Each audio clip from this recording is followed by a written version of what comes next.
Welcome to Bad Gear, the show about the world's most hated audio tools. Synth manufacturers have different ways to deal with the oftentimes overwhelming white noise of the internet. Some of them just ignore it as if the 80s never ended, others embrace the beauty of Instagram escapism, and one in particular likes to release the hounds. Polyend, on the other hand, sent me the brand new Tracker Mini. Just like its bigger sibling, this ultra-compact dawless centerpiece based on technology paradoxically rooted in primordial DAWs caused quite some controversy even months before its actual release, and it's obviously not Polyend's first rodeo. We're attracting loads of trolls or something. Hey trolls, you're all welcome. At the first glance, this episode is ticking all the early access direct to Bad Gear boxes. The QWERTY keyboard-less jogwheel heresy of the original Tracker made room for a gameboy-like UI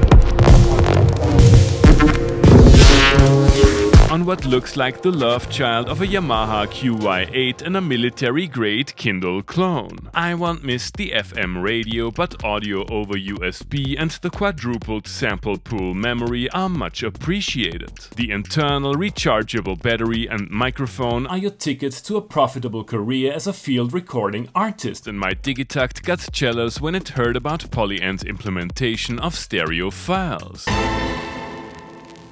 Apart from these improvements, the Mini has all the features of the original. A mostly sample-based engine triggered by 8 tracks of vertically scrolling the matrix code defining note number, a destination, and 2 additional parameters,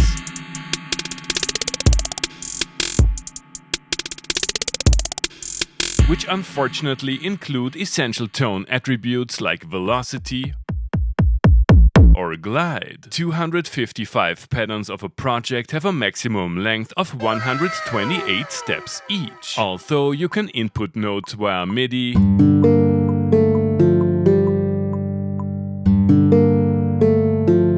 you should be willing to fully embrace the Tracker Mini workflow, moving around with a D-pad, changing parameter values at 2 different speeds,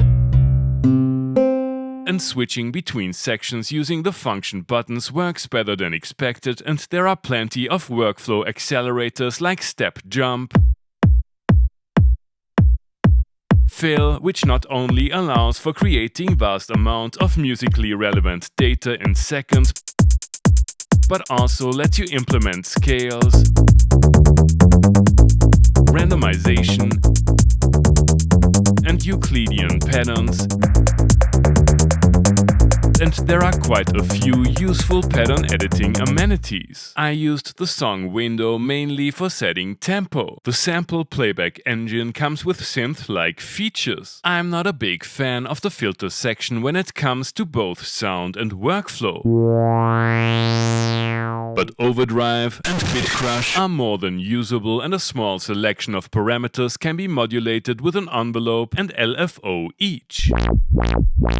Sample playback modes are not restricted to the usual suspect, but offer slicing for tonal and rhythmic material, wavetable implementation, and an oddly limited granular engine. Reverb and delay tend to get the job done, but I could have done without the master bus mangling FX.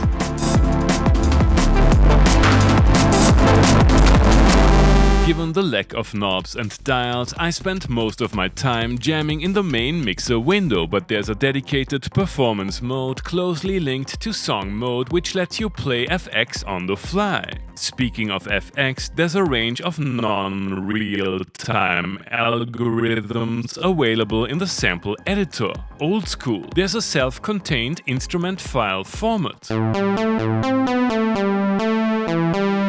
Using a micro SD card as the main storage medium is convenient until it isn't. The automatic project name generator will make me obsolete in the foreseeable future, and I'm kind of disappointed that Super Mario Bros. 3 isn't compatible with the Tracker Mini. Willow worked fine though.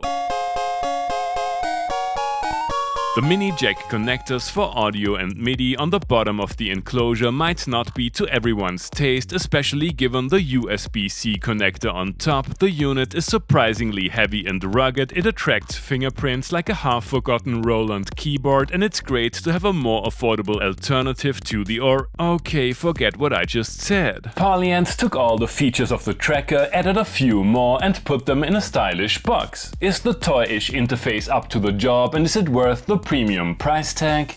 You have already heard the little tracker in today's intro tune. Fortunately, the session of the original tracker episode is fully compatible. Time to explore some of the factory sounds during a completely normal Sunday walk in the forest.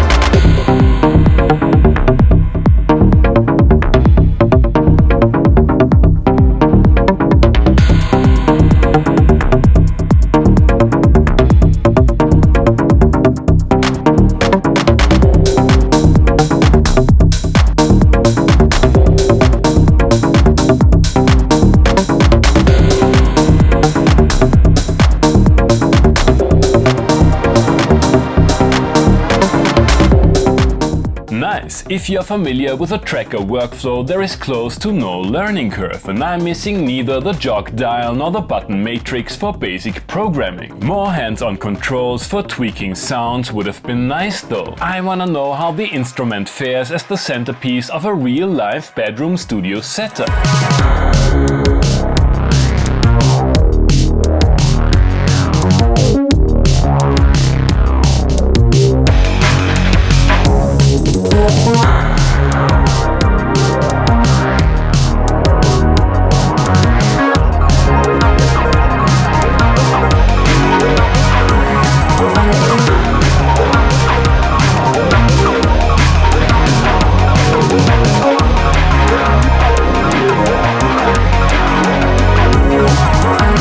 It's a mixed bag. While the unorthodox MIDI handling is great for setups like these, I found filter resonance to be rather nasty, and dialing in synth-like sounds can be tedious. The internal microphone is probably the most important new feature. Let's channel our inner Foley artist in a nerve blaster, a monotron, a traditional Viennese guitar and a space echo walk into a bar in Olsztyn.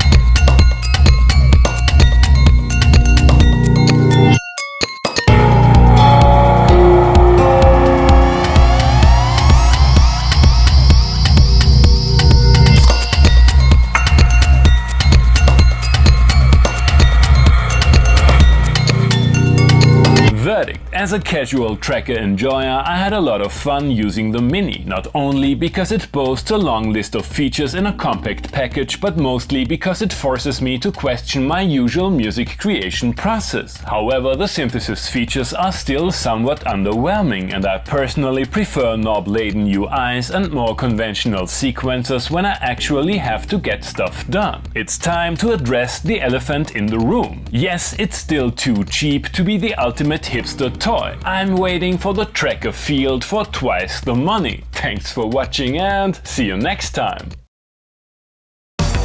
Hey guys, I hope you enjoyed the episode. Feel free to like, subscribe, become a patron and leave a comment what other kind of gear you would like to see and hear on the show.